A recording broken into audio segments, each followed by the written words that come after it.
Hello and welcome to my After Effects syncing tutorial. Today I'm going to be showing you my syncing method, which is actually pretty easy to do, and I have a song prepared here and a clip as well, as you would have seen in the preview. So I've imported everything in my After Effects, and now I'm going to make a composition with the song, so the composition will be as long as the song. So you simply drag the song over here into this little film looking thing, and there you have your song in your comp. So now what you want to do next is you want to set up the markers which it will sync the clip to. If you don't know what that is, they're like little points in the songs where you're going to sync the clip to, like where the shot is, where certain actions are. So if I drop down to audio and waveform, I can actually visually interpret the song itself and see when it drops. So right here, this is the actual drop of the song and probably when I'm going to start syncing it to. So I use the 0 key on your numpad to preview.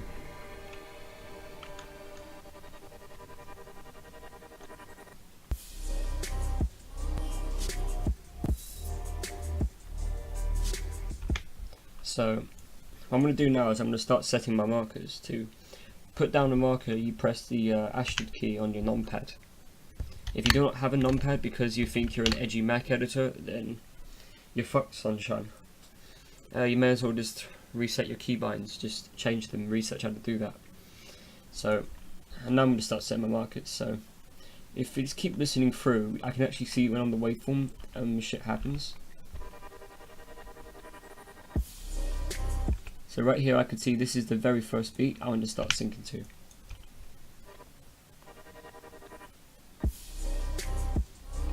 And what I can also see is that there's a another beat on this peak here and another beat here.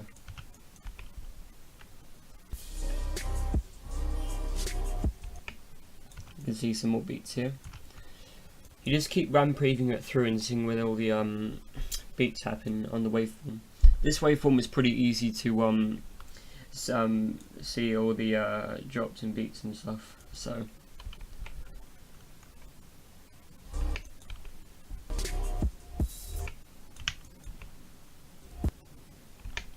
I'm going to keep setting my markers until I have finished.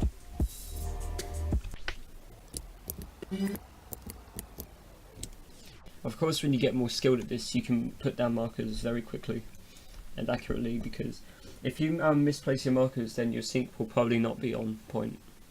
It will look a bit off and it will look shit, and you will get declined from emoji movie editors probably.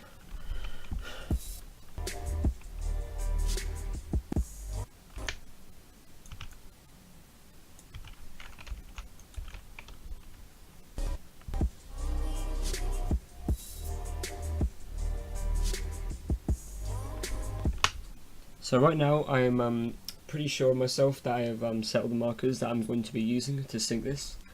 So now I'm going to get the clip and I'm going to put it in my comp. It's all the way over here on the left, so if I want to bring it here, then I'll press the left square bracket to bring it to me. Likewise, you can do it with the right bracket to bring it to the end of the clip. So what I notice here is my composition is 720p. And I do not know why the fuck the FPS is at that bit. Oh well. You should probably keep it at 59.94 if you're doing console edits. That's because that's the usual frame rate that these clips are recorded in. But do not worry about that. So I can do two things in this scenario. I can either change to 1080p on my composition, or if I want to keep the whole thing 720p, I can just scale the clip down. So if you have a 1080p and you want to bring it into a 720 comp, put the scale to 67% and that'll work well. So what I do now is I actually cut the markers, cut the clip to where I'm going to sync it to. I'll show you what I mean.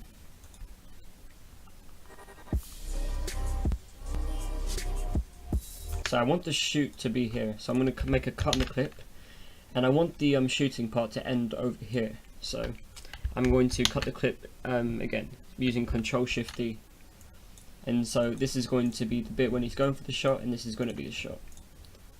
And then over here I'm going to have the actual kill cam itself.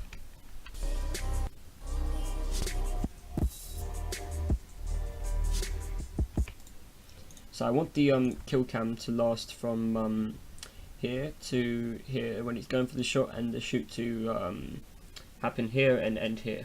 So I'm going to use left square bracket to bring my clip forward towards my time marker, and I'm going to cut the clip again using Control-Shift-D at this end. And then I'm going to just cut my clip over here using the Alt right square bracket. So now I'm actually going to get to syncing. So when I sync, I usually use a mix of time remap and Trickster. I use Trickster only for the bit before, like the shot, like on the kill cam, like before the kill cam, because it just looks usually trash with time remap, where it's just hard to make look good, but you can make it look good. So I'm going to show the clip now, and I'm going to put Trickster. And now to put the settings, I'm going to put the frame rate to 59.94, which is going to be the FPS of the clip, not the comp, because for some reason it's on 59.841. But just do not worry about that. So I put the motion sensitivity 0, and I put the frame interpretation in nearest. This will ensure that there's no blurring whatsoever. So now I'm going to get into putting the speed values. And these speed values that I found are like general kind of all-round ones that just look good for everything. So what I'm going to do is I'm going to press the stopwatch to set a keyframe on speed 100%. I'm going to go one frame forward, and I'm going to put 300. Now what I'm going to do is go halfway in the clip, but then go halfway back and then put 50 key, and do the same on the other side. So there'll be 300, then 50, 50, and then it'll go 300. And so I'm going to set this throughout the whole clip. Of course, if you want to do some more advanced tricks of syncing, like when you actually get used to it and understand it a lot better, you can use different values. But I'm using these values like I usually use, because they're just good all-round settings.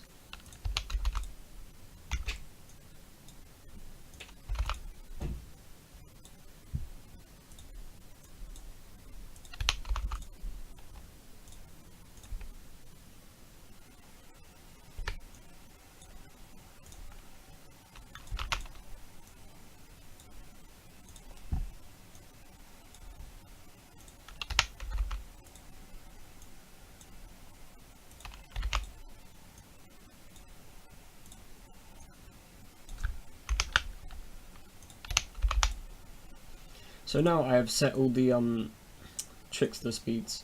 And what I'm going to do is I'm going to press on speed, F9, and I'm going to go on graph editor, which is this graph over here. So I'm going to highlight all these little bottom keys, and I'm going to drag them to the right, keep them as straight as you can, and to the left. And now, as you'll notice, this isn't in sync, but it will be after you do this. So as you can see, there's like a little bar that's more kind of faint. You can actually drag that and change the time of your clip, so I'm just going to keep dragging that forward until I actually get to where he shoots. Oh wait, right past it.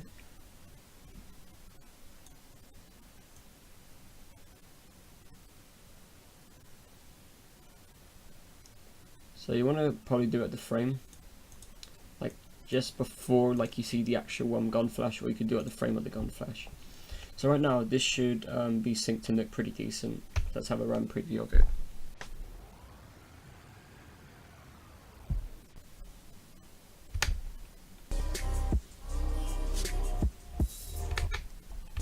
So what I notice here is that the double tap looks kind of ugly, but you can choose to skip that. It might not matter too much, but you don't want to cut too many frames in your syncing. So I just want to put that behind, just because I just don't like the double tap part of the actual sync. It just looks shit.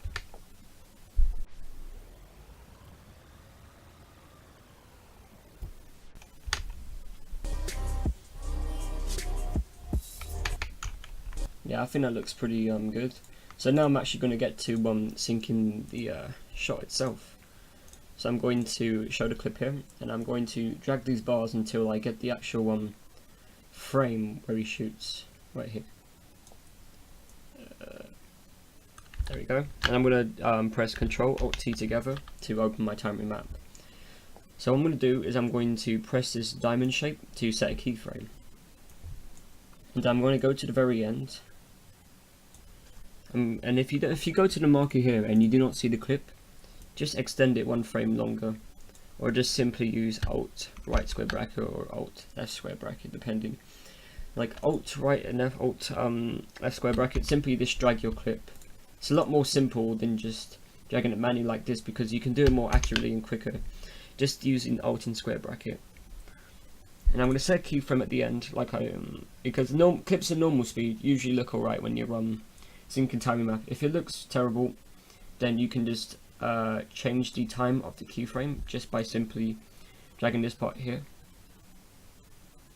which what I might do. So if I'm syncing a shot like this within 1 beat, I usually don't like to show the reload.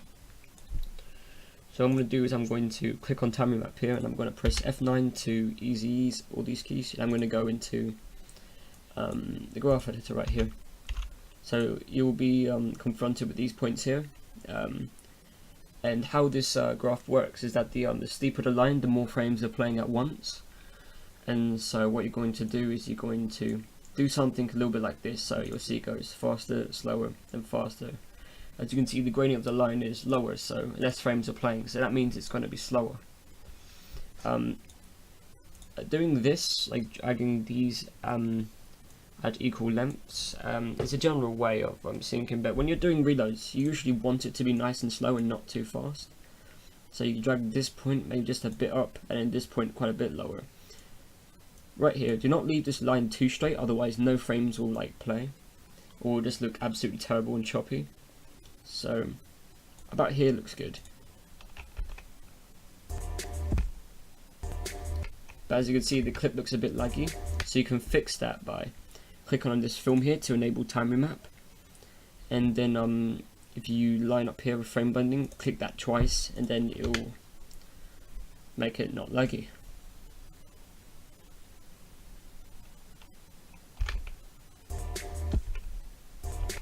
So I think that looks pretty good, so I'm going to preview it the whole clip.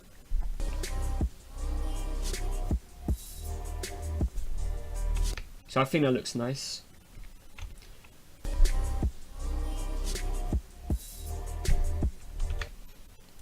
I think it might be a bit better to have the starting part a little bit quicker, which I'll just do quickly and then RAM preview it. One thing about timing map is that it's mainly experimentation.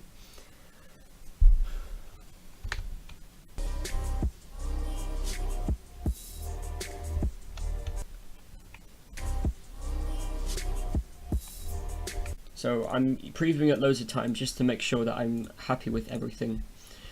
So now I'm going to actually go into syncing the kill cam. So I'm going to show the clip itself, and I'm going to use Alt right square bracket just to show this frame here.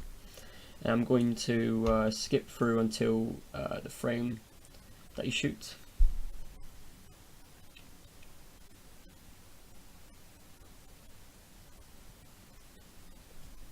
If there are loads of quick actions before the shot, like this double tap, it usually looks terrible in syncing, so you could skip that completely and it won't look too bad. But try not to skip too much. So now I have this part synced up, and what I'm going to do is I'm going to open timing map again.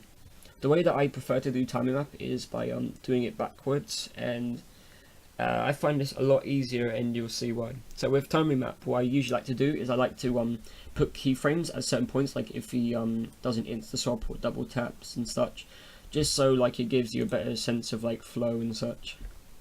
So I'm going to put a keyframe here, and I'm going to go back. So the action I see here is that he actually pulls out his gun. So I'm going to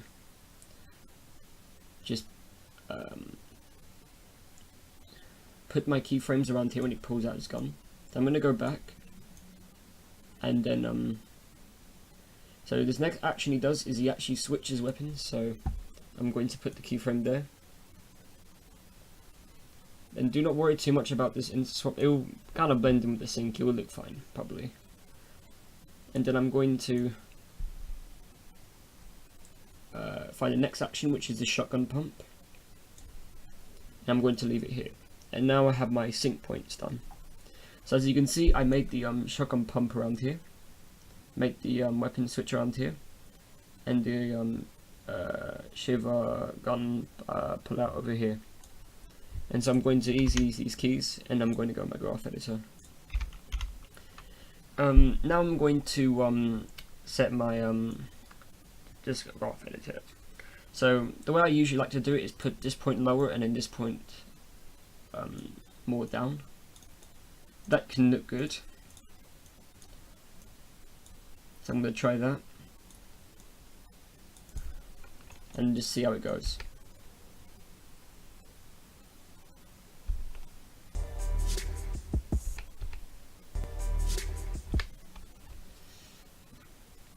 And I don't think it's nice having two beats really close to each other, so I'm just going to delete that point just so it just looks better. Like I said, it's all about experimentation.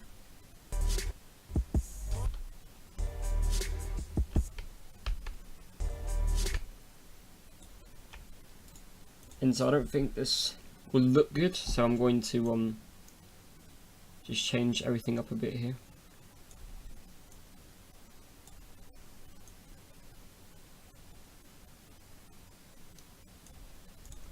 It's just all about experimentation. I cannot really highlight that point enough. So I decided to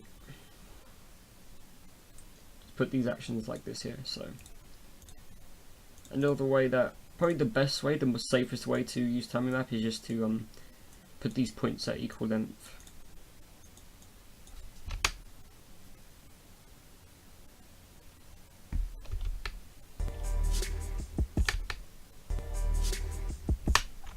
I think the gun comes out a bit too slowly, so I want to put this point higher and this point just a bit up. Not make the line too straight because it will look terrible. I think that's a bit too fast, so I'm just going to bring it down. So as you can see, I'm just constantly experimenting.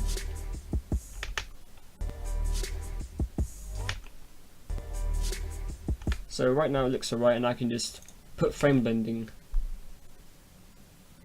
Sometimes when you're putting frame blending on the kill cams or just any clip playing in general, it will be too warpy and will look terrible. So you want to avoid that. What I usually like to do is just avoid having to use frame blending in the first place in the kill cam.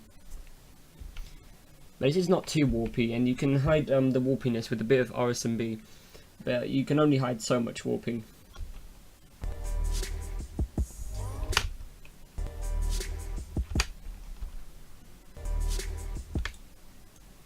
I want to make these points just a bit sharper, maybe not just a little bit flatter, but not too flat.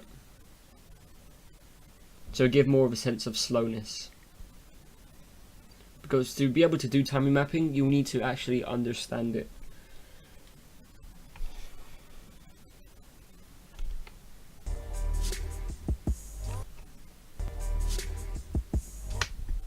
And so I'm pretty satisfied with that. And now I'm just going to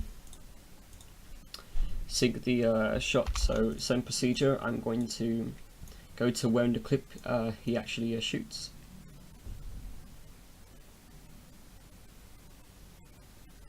So which is about here. And I'm going to set timing map. And I'm going to go to this frame. And I'm going to skip through until where I think is appropriate. So probably just here before he pulls out the mag. Like I said, you can just keep experimenting and see what looks good and what doesn't look good. And I usually, in kill cam syncing, I usually like to just put these points at equal length. And then put frame blending on.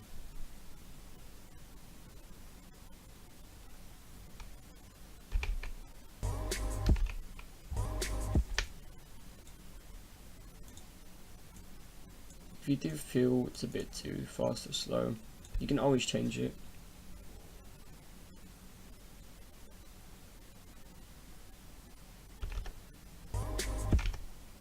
I think it looks good like this, with this point lower and this point just more downwards. And so I think that is it. I'm going to preview it and see if I'm happy with it.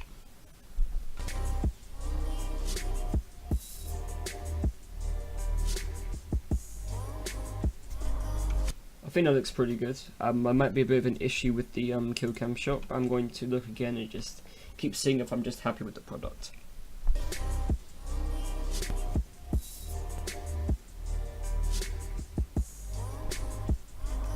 yeah, I think that looks pretty good, and that's just generally how you sync.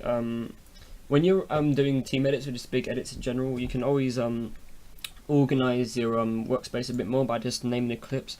Like what I like to do in my edits is I like to put clip number 1 down the kill cam, do 1k, just so I know like what clips are where.